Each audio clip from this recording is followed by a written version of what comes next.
Big pushback in that took place a couple days ago with the King Day LA. A lot of folks probably wonder what the hell does King Day have to do with black erasure.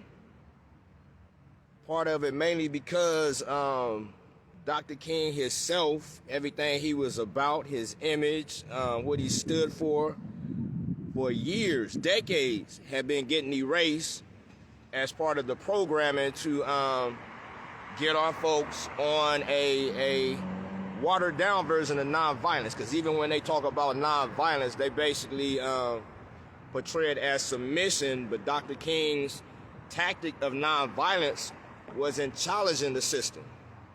So for years, a lot of folks have been upset because police been involved with the King Day activities, the sheriffs, the military, a bunch of corrupt politicians who Dr. King would have been calling out, and even a lot of corporate sponsors.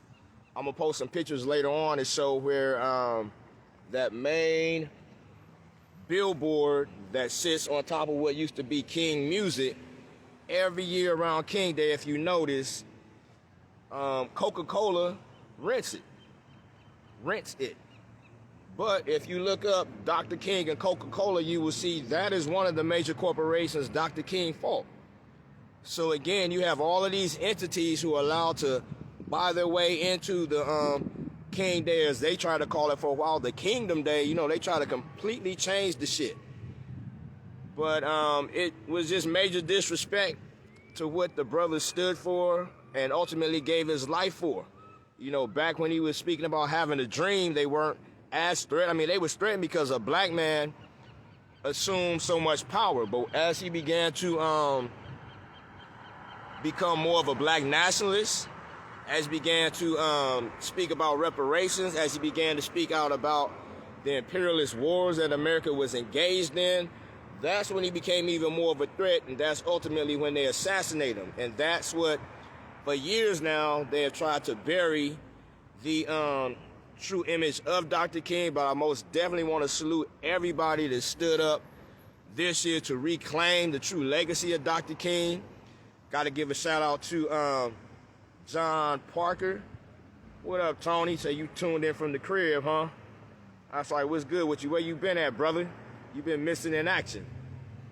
But yeah, John Parker and the Harriet Tubman Center for Social Justice, they actually were the ones who secured the permit last July at the beginning of the fiscal year when permits are issued. When they begin to issue permits, you know, they had the foresight to go ahead and get the permit at that time. And they were actually open to working with Dr. Dove. You know, they were going to allow all the other normal parade folks to fall in line behind them, you know, except for the police, the military, and other forms of law enforcement. But at the last second, Dr. Dove, you know, pulled out because of COVID. But, you know, we were up against a lot trying to organize this King Day. You know, it was tsunami warnings. It was corporate media telling folks that it was canceled. And of course, the day of, it was rain and whatnot, but people still came out. Even the community came out. You know, few folks arrived and stood on the sidewalk. Folks were jumping in line with us as we drove down the street. So we started off with like 50 cars, but by the time we got to Africa Town, they counted over 100 some cars. By the time we got into Africa Town, it was turned up.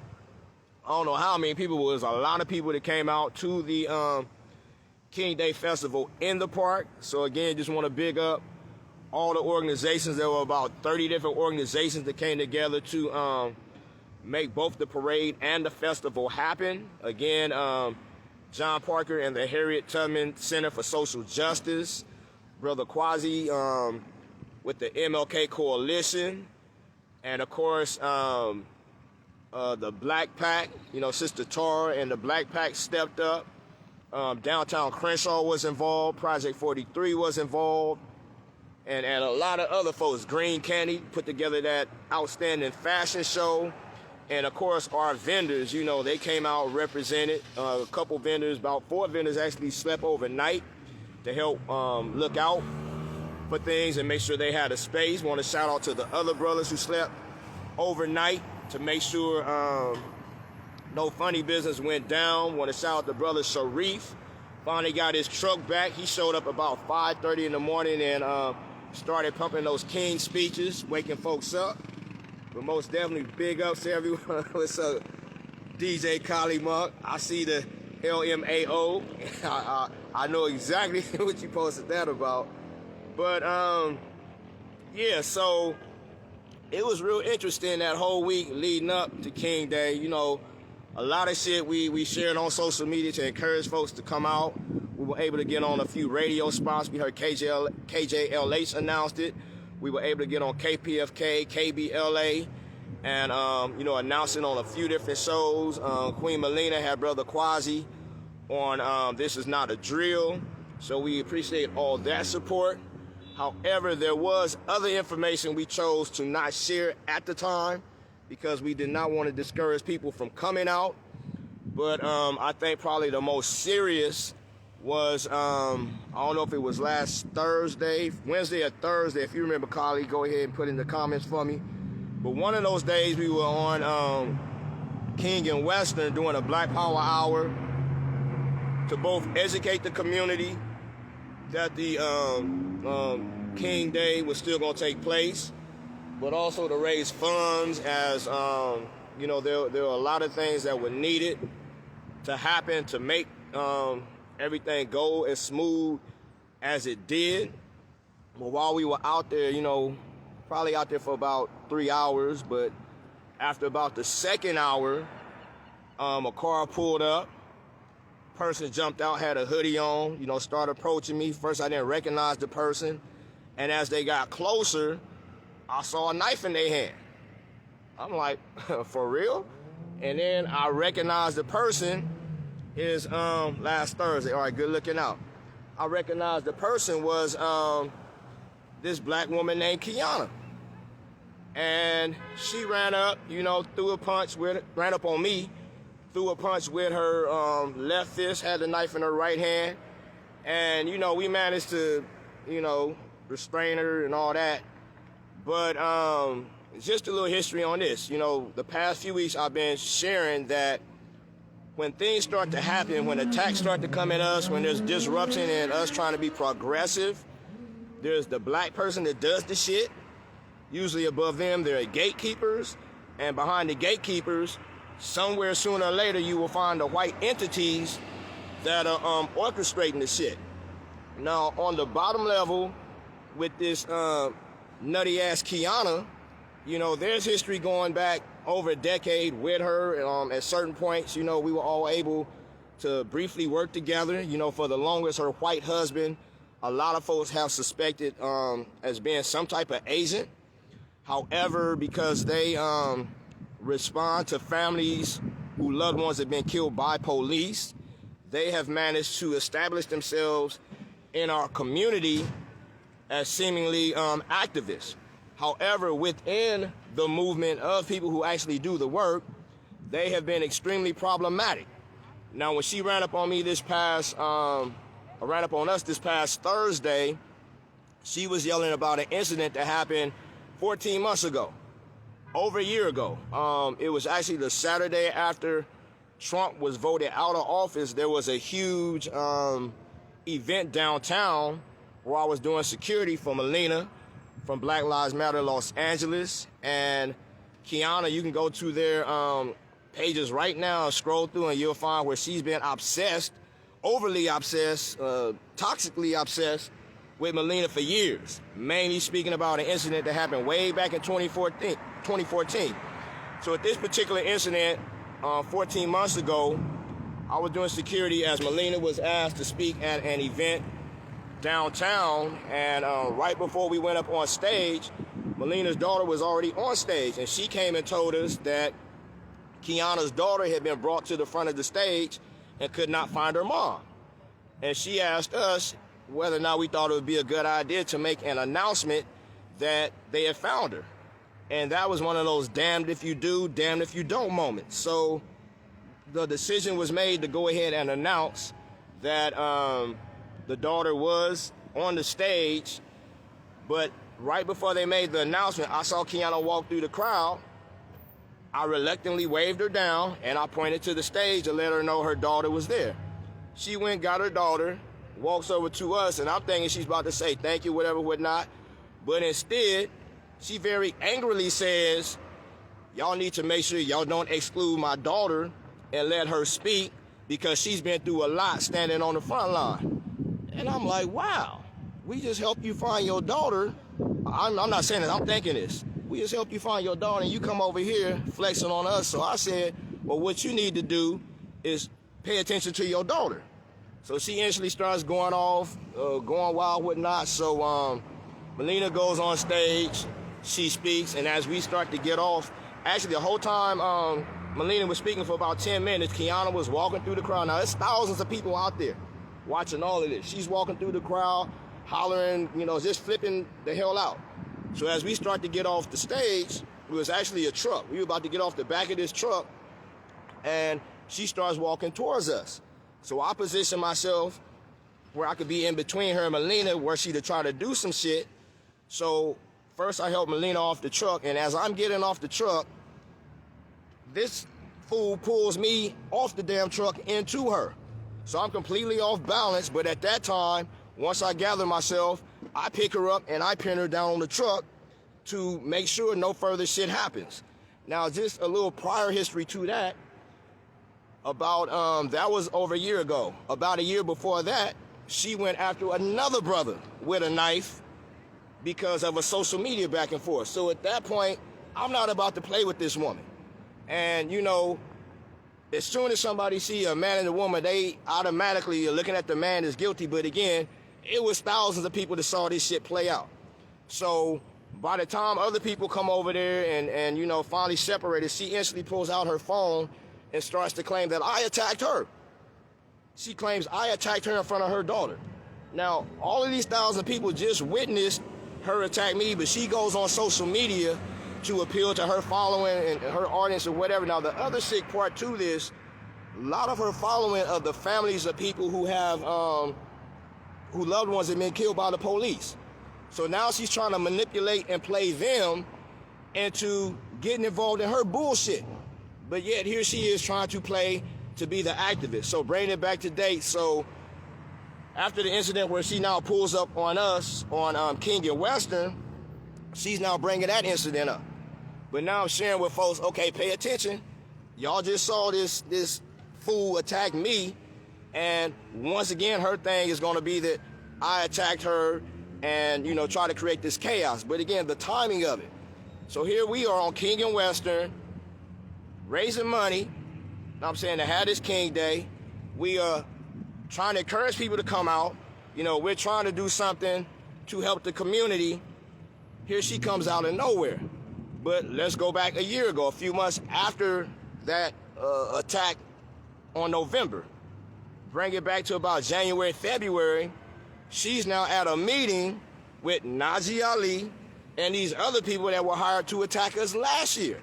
So now we're seeing there's a network, there's a circle of these fools coming together, brothers and sisters who are all working with the same entities that are connected to Mark Ridley Thomas.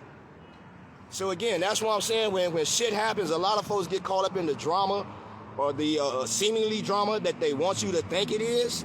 But once you trace and you pay attention to who's behind who and then who's behind them and who's behind them, again, you'll see this shit just isn't incidental. This shit just isn't the reality show bullshit that they make most people dismiss it as. These are motherfuckers that are intentionally trying to get us caught up because of the work we're doing, because of the effect we're having, because of the pushback, because we have been able to disrupt their plans to displace us right now. So that was probably the most extreme shit that happened over the past week. And again, didn't really want to put it out there initially because we didn't want folks to be discouraged from coming out, because again, we had corporate media telling people, oh, don't come out, you know, it's canceled, this, that, and the other. But you know, as the universe had it, it ended up being a beautiful day. Let her run up on you while I'm there. Let her really slap the fuck out of her. Man, I love you, appreciate you. But that's why some of our sisters been coming out. Because again, they can tell all of these lies. They can try to paint this foul portrait of me, Africa Town, and all this bullshit. But people who are really there, who are really know the truth. You know, they can fool all these people on social media who they get to follow them and like them that don't know the real story. But people that know the real story, like I said, within the movement, her and her husband are known as being problematic than a motherfucker. You know, it constantly starts off with these social media campaigns back and forth. They don't like something you post, and it gets to where she always says, oh, so now you're threatening me and my family? And then she shows up knowing she's a woman, and again, knowing that most of us as brothers aren't going to do to her what we would do to another man. So, you know, this shit's been going on for years, but yes, there are more people stepping up to put an end to that shit. And again, appreciate all of y'all who have been helping to do so. Also, it was brought to my attention that as we have been sharing and promoting different people in the village, that some of the same entities that have been trying to sabotage us, some of the same entities that have been lying on us, some of the same entities that have been trying to disrupt what we do are now reaching out to a lot of you. You know, we can go more into that offline, but yeah, it was brought to my attention. They noticed as soon as I promote certain people, they would see other people promote those same people. So again, not shit that's coincidental, but these same ill entities trying to win y'all favor. And like I always say, I'm not trying to discourage nobody from working with nobody. I'm not trying to stop nobody from making their money, because again, a lot of these entities have bigger platforms because they tied into the corrupt money. You know, social media pages will more so allow them to grow, where they do everything to stop our growth on social media. But y'all can't stop our growth out here in these streets. You know what I'm saying? That's why we not tripping on that shit like that. And again, as much as y'all trying to suppress us online, y'all saw how the fuck King Day turned out. The same way Juneteenth gonna turn out. We gonna get to Juneteenth in a minute. But yeah, that was just brought to my attention that some folks noticed. Damn near every time I promote or put somebody else out there, this same circle of people who are trying their best to sabotage and you know, say Africa Town is all this or all that, or quickly following up and doing the same thing. So like I've been saying the past couple weeks, if they offering y'all money, get the money, but don't allow them to manipulate, turn y'all against the people that are actually doing the work to create opportunities, to hold on to this community, and to push black progression, because these individuals are simply on a campaign of self, and they've already proven their allegiance to both the council office and the white corporations behind the council office. So that's part of the ongoing game that's being played. Another thing that came out on King Day was the issue of true solidarity with so-called allies and accomplices. So there were a few that I did recognize that actually showed up, and I can say over the years, through the black folks they have worked with, I've been told, you know, they've been solid. Now, different people have different measurements of being solid. Some folks believe that allies should give their support and remain in the background unseen and unheard. Some folks believe that if allies have a platform where they can help generate more resources for whoever they're working with, to go ahead and allow them to do so. However, our issue, again, as we started off with 50 cars and ended up with about 100 cars, that we didn't see a lot of the allies going to the village and support the vendors and businesses as we have been saying over the past week and a half. You know, that's all we pretty much had was a week and a half to put that shit together, y'all, with all these shits working against us.